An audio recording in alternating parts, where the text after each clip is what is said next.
We cannot be here and be saying 1 minute prayer, 2 minutes prayer. It's more than that. It's more than that. Life, you cannot move freely in this country today. Federal lawmakers say enough is enough of the killings of Nigerians across the country. The killings of 2 priests and 17 worshippers on April the 24th by armed gunmen in Benue State, and the continuous murder of Nigerians either by herdsmen or armed bandits is disturbing to these lawmakers. Lawmakers are calling for drastic actions to be taken to end the killings. This latest attack on a worship center, which is most unprecedented in Benue, has very grave implications for the security and unity of our dear nation. It's a war situation. Every day you kill, now they go to church, slaughter priests, slaughter malams. I mean, it's not acceptable. So I'm saying, I'm standing here to say, look, these states that are involved, and it's been consistent, let's just declare state of emergency, let the military go in and fight a normal war. The Senate aligns with the resolution adopted by the House of Representatives on Wednesday, April the 25th. That the Senate agrees there should be a joint, there should be the summons of the Mr. President to address us in the joint session. Then all that our leadership can do is to meet with the Speaker there to agree on a date. Lawmakers are displeased with the Inspector General of Police, Mr. Ibrahim Idris, for failing to appear before the Senate. He was invited to brief the lawmakers on what the police is doing to address insecurity in the country, as well as the alleged mistreatment of Senator Dino Melaye by the police. Some of the lawmakers see his absence as disrespectful to the Senate. Neither myself has received any response from the IG in the last 42 years. Sending his DIG is not respectful enough. He should have had the respect of this institution to reach the chairman and myself to explain. We've all been chief executives. Mr. President is going to Bauchi to commission a project to do with the Air Force. He's only accompanying the president. The Senate gives the Inspector General of Police another opportunity to appear before the upper chamber on May the 2nd to brief lawmakers on the persistent killings of Nigerians across the country, including the alleged ill treatment of Senator Dino Melaye by the police.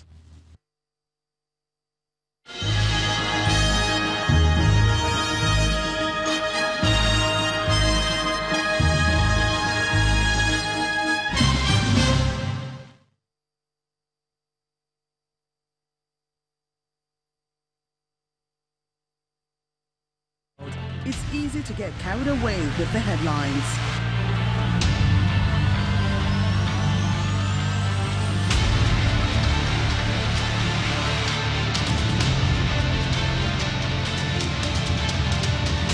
Go underneath several layers to get the real news. Right here on The World Today. Weekdays at 5:30 p.m.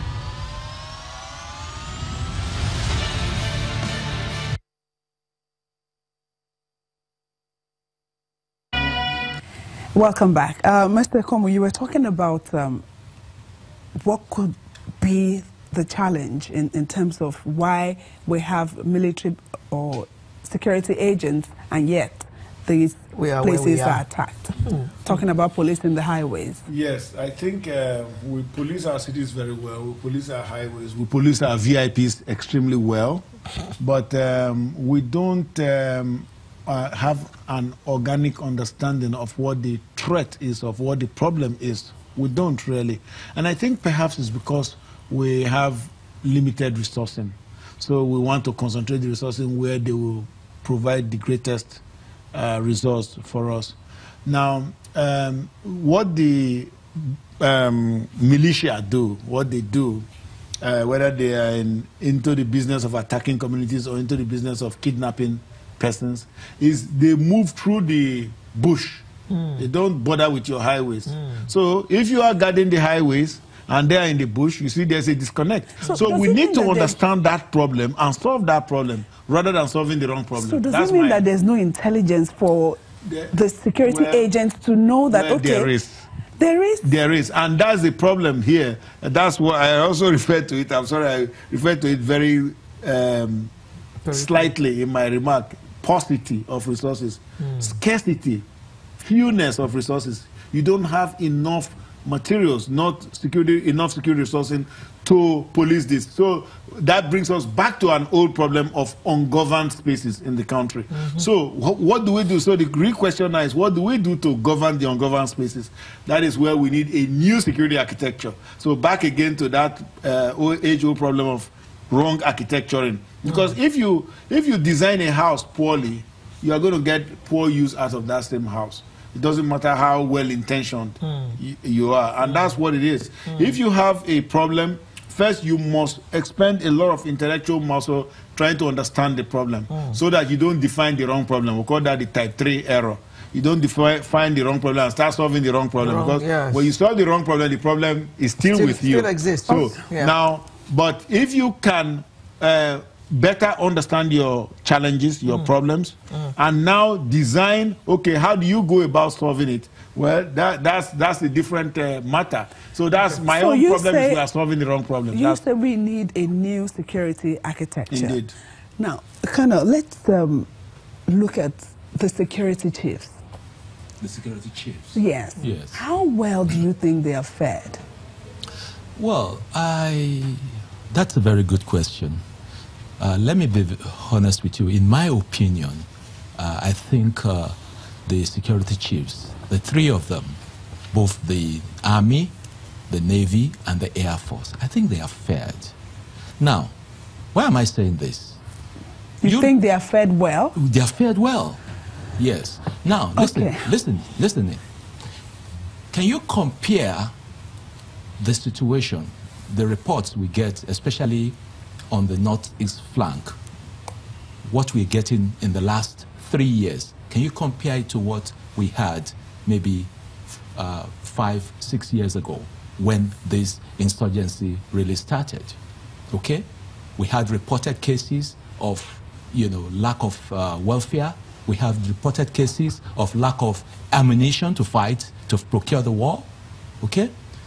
But you saw immediately the Commander-in-Chief, President Muhammad Buhari, immediately was sworn into office. The first thing he did, he gave them a marching order, and he moved them.